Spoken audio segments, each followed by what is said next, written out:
waaw am mbégte lool vraiment ci lii ma fekk fii ci Thiès gannaaw bi ñu ndokkeelee président fédération sénégalaise de karaté sunu xarit Mokhtar Diop félicité également la ligue de Thiès gërëm bu baax a baax ñëpp ñu organiser bés bi ndokkeel également équipe yi ak combattants yi di rafetlu bu baax a baax li ñu fi gis ndax gis nañu tey ay xale yu jàmbaar yu wane ay jikko yoo xam ne buñ ko gànnaayoo ci àddina dina leen amal njëriñ kon ci turu président Macky Sall ci turu gouvernement Sénégal ci turu sama naataango Matar Ba mën naa leen indil vraiment les encouragements et les félicitations du gouvernement du Sénégal. Comme salaam maa ngi tudd Papa François Diouf sociétaire de sauvegarde karaté club.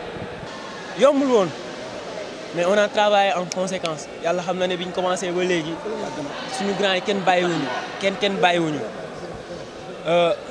c'est le fruit d'un long travail ci suñu grand yi ñoo ñu jàppale les anciens ku dégg sauvegarde xam club bu mag la en commençant par notre maître Sensei Bouna Ndaw du jóg ci di ñu motiver di ñu yar di ñu tete di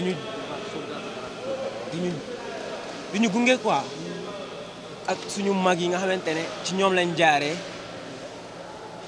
donc dañuy kontaan quoi di leen remercier bu baax. seul le travail bañ commencé du 1 mois du 2 mois yàlla xam bañ commencé compétition daf ñu si fekk depuis mois de Ramadan dañ daan woor di entraîner 18 heures ñu nekk dóor séance yu métti dañuy pare rek ndogu suñuy kër kenn xàmmewuñu di bëgg ko boolee ak études yi lijjanti fii ñiy liggéey di liggéey comme ni ñu leen waxee rek sauvegarde club formation la quoi ci sa vie ak lépp lañ lay préparé. si ndaxte je suis champion d'Afrique en titre lors des derniers championnats d'Afrique en Cameroun j'y étais donc je suis en présélection actuellement et j'espère que dinaa bokk ci sélection définitive bi incha allah et lépp c'est une famille ñii ñoo tax tey loolu yëpp am sauvegarde ñoo ko def sama gars yi ñoo ko liggéey ñoo ànd booloo doon benn xol yi nekk benn liggéey bi metti lool mais kenn bàyyiwul ñu ñëpp main dans la main ñu continuer ba tey yàlla may ñu lii. Je suis très satisfait d'avoir eu la chance de participer à cette rencontre sanctionnant donc le championnat national de karaté par équipe et féliciter également le président de la Fédération sénégalaise de karaté pour cette belle organisation. Féliciter les organisateurs, féliciter également les combattants et toutes les équipes et l'ensemble des clubs. Ça a été vraiment une très belle fête. Je voudrais, au nom du chef de l'État et du gouvernement du Sénégal, féliciter vraiment la Fédération sénégalaise de karaté. Au nom de mon collègue Matar Ba du sport, également leur transmettre l'ensemble des encouragements du gouvernement du Sénégal.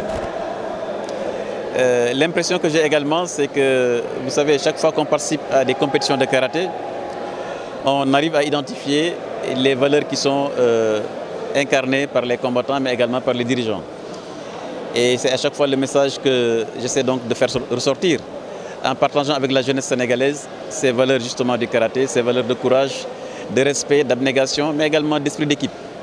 Tout à l'heure, je discutais avec le président de la fédération lors de la finale par équipe, où voilà, il y avait un des combattants qui devait équilibrer donc le match par rapport aux victoires, aux points précédemment engrangés.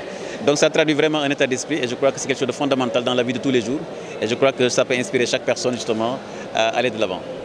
Ah oui, voir justement le centre de sauvegarde aussi bien en comité et en kata a été vraiment un message pour dire simplement que le doyen Ndao est encore là et je crois que c'est quelque chose qu'il faut également magnifier. Vous savez, quand vous avez des champions comme ça qui construisent ce qu'on appelle le capital humain, mais dans le domaine du sport, il faut vraiment les magnifier.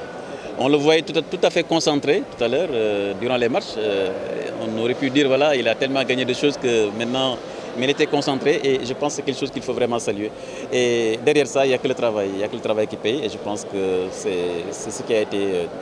Je voulais vraiment féliciter donc l'équipe de Sabé, mais encourager l'équipe de sauvegarde qui a fait un travail remarquable cette fois-ci. Oui, quand j'ai vu tout à l'heure l'équipe de sauvegarde faire le Gangaku aussi bien en kata et également en bunkai, je disais au président de la fédération, mais nous sommes aujourd'hui alignés sur les normes mondiales, internationales. C'est-à-dire c'est la précision, c'est l'esprit d'équipe. Ça montrait également que c'est une équipe qui travaille depuis très longtemps ensemble. Et je crois que maintenant que le karaté est sport olympique, nous devons vraiment, comme je le disais au président de la fédération, le prendre comme étant vraiment une industrie qu'il faudra construire.